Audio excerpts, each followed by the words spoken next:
La guerre ne commence pas en 2022, c'est pas vrai. C'est un mensonge éhonté. Donc la guerre commence évidemment en 2014 et c'est une catastrophe de ne pas avoir appliqué les accords de Minsk. Mais aujourd'hui, on se retrouve dans une situation. En 2022, mais attendez. Quand on a perdu la guerre, on le paye. Un pouvoir fantoche en Ukraine. L'Ukraine a perdu la guerre aujourd'hui. Et si on ne fait pas la paix, de toute façon, ce qui se passera, je vais vous le dire, ce qui va se passer, c'est pas très compliqué à comprendre. Poutine continuera à avancer jusqu'à Kiev. On va tout perdre.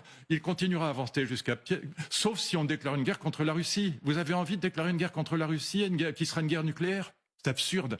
Voilà. Et tout ça parce qu'on n'a pas été fichus, nous, Européens, crétins d'Européens, on n'a pas été fichus d'imposer la paix entre ces deux nations fratricides, qui sont des frères. Vous allez en Ukraine, ils parlent tous le russe. C'est absurde ce qui se passe aujourd'hui.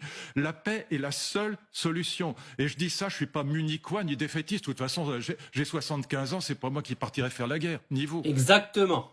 La propagande occidentale de venir expliquer que c'est Vladimir Poutine qui a provoqué la guerre entre la Russie et l'Ukraine est à mourir de rire. Heureusement que les gens sont moins cons aujourd'hui et que les propagandistes sont minoritaires. Parce qu'on sait très bien que le non-respect des accords de Minsk et le non-respect des frontières russes a créé le bordel qu'on a aujourd'hui.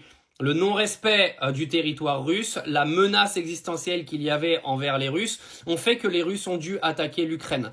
La menace de dire que l'Ukraine doit faire partie de l'OTAN pour augmenter l'influence de l'OTAN par rapport à la Russie est un scandale. Imaginez-vous président d'un pays demain, vous avez vos ennemis qui sont à côté, qui disent on va aller récupérer votre pays frontalier pour agrandir notre influence et vous mettre la pression à votre frontière. Jamais de la vie tu les laisses faire. Donc toi, le grand défenseur ukrainien, arrête de faire ton faux cul à venir dire que c'est Vladimir Poutine qui est venu foutre la merde. C'est vous qui êtes venu foutre le bordel. D'accord? C'est vous les Occidentaux, c'est vous les Européens. Si vous aviez pas expliqué que l'Ukraine devait rentrer dans l'OTAN et dans l'Union Européenne, alors qu'en Ukraine, comme il dit très bien, on parle russe, on n'aurait pas tous les problèmes qu'on a aujourd'hui.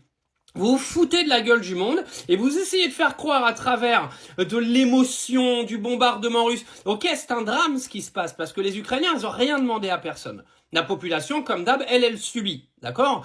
Mais par contre, cette population, elle meurt à cause de qui? À cause de Volodymyr Zelensky qui se fait passer pour un héros alors que c'est à cause de lui qu'on en est là. C'est hallucinant cette situation en vrai. Mais vous allez continuer à essayer de berner les gens jusqu'à quand?